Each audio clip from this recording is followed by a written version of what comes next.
Positivity देखी गई। Private अस्पतालों में 3,629 लोग इस समय भर्ती हैं जो भुगतान के आधार पर अपना इलाज करवा रहे हैं, और सेमी पेड कैटेगरी में 145 लोग स्वास्थ्य लाभ कर रहे हैं। सर्वेलेंस की कार्रवाई के अंतर्गत 1,21,693 एरियाज में, इलाकों में 3,83,567 टीम दिवस के माध्यम से 2,51,25,977 घरों का सर्वेलेंस अभी तक किया गया है, और इनमें 12,46,72,537 लोग रहते हैं। दिनांक 24 सितंबर को सरकारी अस्पतालों में 6,745 बच्चों का जन्म हुआ, संस्थागत प्रसव हुआ। इनमें से 6,527 सामान्य डिलीवरी हुई और 218 सिजेरियन सेक्शन से डिलीवरी हुई।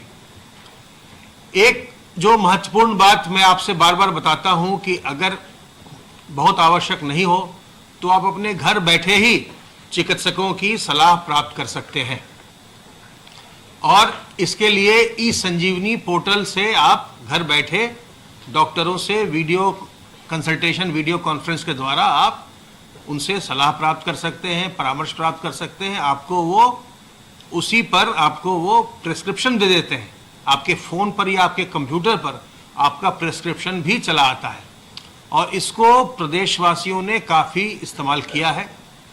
कल प्रदेश में 2,253 लोगों ने ई संजीवनी पोर्टल का इस्तेमाल किया, उपयोग किया, इससे लाभान्वित हुए, और कल ही उत्तर प्रदेश देश का दूसरा ऐसा राज्य बन गया जिसमें लोगों ने 1 लाख से अधिक लोगों ने ई संजीवनी पोर्टल से डॉक्टरों से परामर्श प्राप्त किया। इसके पहले तमिलनाडु ने 1 लाख की संख्या पार की थी। कल उत्तर प्रदेश ने 1,01,09 की संख्या अचीव किया। इतने लोगों ने अभी तक टेली कंसल्टेशन के माध्यम से ई संजीवनी पोर्टल पर डॉक्टरों से परामर्श प्राप्त किया है, और संक्रमण के इस समय में आप भी अपने घर बैठे डॉक्टरों से राय प्राप्त कर सकते हैं, परामर्श प्राप्त कर सकते हैं। इसको करना बहुत ही आसान है। अगर आपके पास इंटरनेट है तो आप ई संजीवनी पोर्टल पर जाइए, गूगल में ई संजीवनी टाइप करके उसके पोर्टल पर जाइए, और जा करके आप अपना फ़ोन नंबर वहाँ पर रजिस्टर करेंगे। आप जो मोबाइल फ़ोन नंबर अपना जैसे ही रजिस्टर करेंगे तो आपका एक OTP आ जाएगा, एक पासवर्ड आ जाएगा, और उसके बाद फिर आप OPD की सेवाएं आप प्राप्त कर सकते हैं।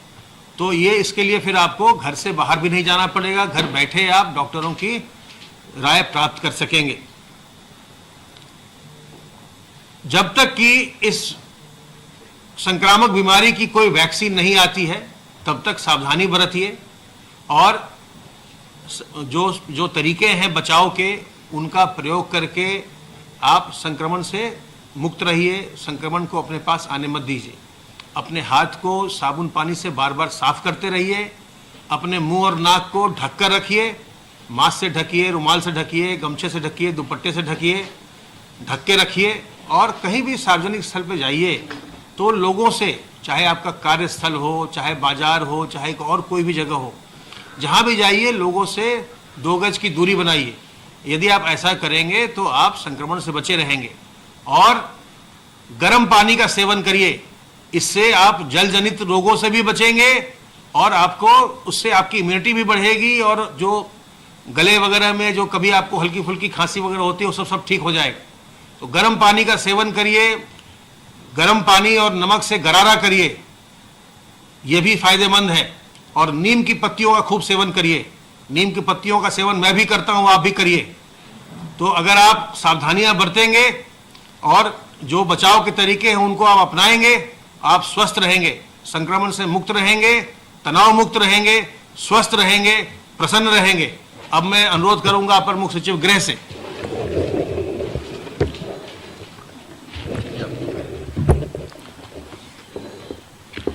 माननीय मुख्यमंत्री जी ने आज टीम 11 की बैठक आयोजित की। जैसा कि अभी अपर मुख्य सचिव हेल्थ ने बताया है, माननीय मुख्यमंत्री जी ने जो टेस्टिंग है उसमें आरटीपीसीआर की टेस्टिंग 50,000 से ज़्यादा प्रतिदिन हो रही है, उस पर संतोष व्यक्त किया है। लेकिन इस आरटीपीसीआर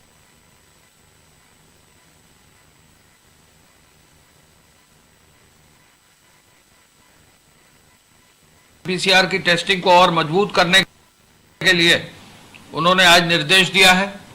जैसा हम पहले बता चुके हैं, एक दिन में 1.5 लाख से अधिक चूंकि टेस्ट हो रहे हैं, तो 30 सितंबर तक जो लक्ष्य रखा गया था मुख्यमंत्री जी द्वारा, 1 करोड़ टेस्ट 30 सितंबर को होंगे। और मुख्यमंत्री जी उसी दिन यह प्रस्तावित है कि जो नया कैंसर चिकित्सालय है उसका भी जो है उद्घाटन उस दिन करेंगे। ये जो पूरा कार्य है समयबद्ध रूप से हो रहा है और देश में टेस्टिंग के लिए यूपी के जिस एफर्ट्स को संज्ञान में लेकर इसका एप्रिसिएशन भी हुआ है। मुख्यमंत्री जी ने जो पॉजिटिविटी की दर है प्रदेश की वो कम हुई है। पूरे प्रदेश की पॉजिटिविटी की दर पूरे देश में तो कम है ही है, लेकिन पिछले 1 सप्ताह में ये दर जो है डाउनवर्ड ट्रेंड पर है। उन्होंने इस पर विशेष संतोष व्यक्त किया है। ये जो पूरी टीम 11 है, हेल्थ विभाग है, हेल्थ एजुकेशन डिपार्टमेंट है, पूरा राजस्व विभाग का तबका है और जो कंटेनमेंट जोन में पूरे अधिकारी और सभी कर्मचारी और पुलिस के लोग भी लगाए गए हैं, इसका ये एफर्ट है कि 1 सप्ताह में एक डाउनवर्ड ट्रेंड देखने को मिला है और पॉजिटिविटी की दर कई जनपदों में काफी नीचे आई है। लखनऊ और कानपुर पर विशेष ध्यान रखते हुए 16 जनपद जो हैं जहां लगभग 100 केसेस का एवरेज पिछले सप्ताह में नए केसेस का रहा है, उसके लिए उन्होंने 4 फोल्ड अप्रोच बनाई है। एक अपर मुख्य सचिव स्तर के अधिकारी और प्रमुख सचिव स्तर के अधिकारी का लीड करेंगे, एक विशेष सचिव स्तर का अधिकारी और हेल्थ डिपार्टमेंट का एक एक्सपर्ट और एक हेल्थ एजुकेशन डिपार्टमेंट के एक्सपर्ट को लगाकर 16 जनपदों के लिए आज टीम चली गई है। शनिवार इतवार को ये लोग पूरा मॉनिटर करके सीधे मुख्यमंत्री जी के कार्यालय को अवगत कराएंगे, संबंधित प्रमुख सचिव और अपर मुख्य सचिव को अवगत कराएंगे कैसे हम अपने प्रदेश में इन 16 जनपदों में जो है रोक सके। माननीय मुख्यमंत्री जी ने इस संक्रमण को जो अभी नियंत्रित होना शुरू हुआ है, इस पर विशेष बिंदु तो ये कहा है कि ये संतोष का विषय है, लेकिन रुकने का समय नहीं। ये और आगे दौड़ने का और आगे मजबूती से टीम एफर्ट को लागू करने का समय है। महामारी का प्रकोप यदि हम युद्ध के रूप में लड़े, टीम के रूप में लड़े, तभी हम इसको लड़ सकते हैं। मुख्यमंत्री जी ने जो कोविड अस्पताल हैं उनके मैन पावर की कमी को दूर करने का कहा है, ऑक्सीजन की सुचारू उपलब्धता के लिए कहा है, जिला चिकित्सालय और सामुदायिक और स्वास्थ्य केंद्रों पर जो है पूरा नजर रखी जाए, कॉलेजेस, मेडिकल कॉलेजेस और चिकित्सा संस्थान में दवाओं की आपूर्ति और मेडिकल सामग्री की आपूर्ति रहे, यह निर्देश दिए हैं। लखनऊ में विशेष ध्यान देने की आवश्यकता है। लखनऊ पे नोडल अधिकारी एसीएस पंचायती राज और एसीएस स्वास्थ्य और एसीएस मेडिकल एजुकेशन को विचार विमर्श करके लखनऊ में एक मॉडल व्यवस्था लागू करने का निर्देश दिया है। जो 16 जनपदों का मैंने जिक्र किया है उनमें मुख्यमंत्री जी ने नोडल अधिकारियों की रिपोर्ट के लिए ये भी अपेक्षा चिकित्सा शिक्षा मंत्री से की है कि जनपद लखनऊ सहित 16 जनपदों के नोडल अधिकारियों को रिपोर्ट और संवाद बनाकर मार्गदर्शन उनको प्रदान करेंगे। मुख्यमंत्री जी ने एमएसपी के तहत धान क्रय केंद्रों के लिए विशेष निर्देश दिए हैं। आपको मालूम है कि 1 अक्टूबर से धान का क्रय सुनिश्चित हो जाएगा। मुख्यमंत्री जी ने एपीसी साहब को और अपर मुख्य सचिव कृषि को निर्देश दिया है कि हर हालत में 1 अक्टूबर से धान क्रय की प्रक्रिया शुरू हो जाए और जिन ब्लॉक्स में धान क्रय केंद्र कम है, जहां किसानों की मांग अतिरिक्त केंद्र की आ रही है, तो तत्काल अतिरिक्त केंद्र खोलने की व्यवस्था भी कर दी जाए। इस संदर्भ में किसानों के प्रतिनिधि, किसान संगठनों के प्रतिनिधि मुख्यमंत्री जी से मिले थे। कुछ जनपदों में धान क्रय केंद्र बढ़ाने का निर्देश दिया था, उस कार्य को बहुत जल्दी ही कृषि विभाग द्वारा किया जाएगा। कल जो रोडवेज के माध्यम से बसेस चली हैं, 9,98,000 लोग चले हैं। जो बसेस संचालित हुई है संख्या वो 7,080 है। कल फ्लाइट से 1906 लोग आए हैं और कल 205 ट्रेनों से 73,939 यात्री भी आए हैं। कल तक जो गृह विभाग और पुलिस विभाग के माध्यम से कार्रवाई हुई है, 2,30,000 अब FIR दर्ज करके 4,34,000 लोगों को नामजद किया गया है। 74,238 वाहन अब सीज कर दिए गए हैं। लगभग 85 करोड़ 58 लाख रुपया शुल्क जमा किया जा रहा है। 926 अब FIR EC एक्ट की दर्ज कर दी गई है। कंटेनमेंट जोन अब, जैसा आपको मालूम है कि कंटेनमेंट जोन लगभग 20,000 से अधिक हो गए थे।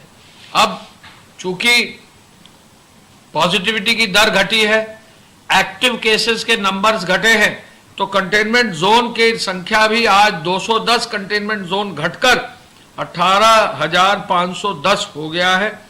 1,195 थाने में अब मात्र 13.5 लाख मकानों में 75 लाख लोग रह गए। पहले कंटेनमेंट जोन में 90 लाख से अधिक लोग थे, अब 15 लाख की कमी करते हुए 75 लाख रह गए हैं। जो corona positive cases containment zone में है वो 48,997 हैं और इसके साथ साथ जो इंस्टीट्यूशनल क्वारंटाइन में लोग हैं वो 32,383 हैं। जहां तक कंटेनमेंट जोन का सवाल है, इनके डेफिनेशन को भी अब मॉडिफाई करके प्रदेश सरकार के द्वारा माननीय मुख्यमंत्री जी के मार्गदर्शन में इनको और कॉम्पैक्ट किया जाएगा। माइक्रो कंटेनमेंट जोन बनाए जाएंगे और पेरीमीटर कंट्रोल होगा और इस आधार पर इनको और मजबूती से जो है इनकी मॉनिटरिंग करते हुए, इनमें जितने घर हैं सबकी टेस्टिंग कराते हुए, जो भी वहां पॉजिटिव केसेस आए हैं विशेष रूप से उन घर पर फोकस करते हुए, कॉन्टैक्ट ट्रेसिंग करते हुए, सर्वेलेंस करते हुए कार्रवाई सुनिश्चित की जाएगी। अब तक फेक न्यूज के जो है कुल मिलाकर जो मामले आए हैं वो लगभग 2,600 से ज्यादा फेक न्यूज के मामले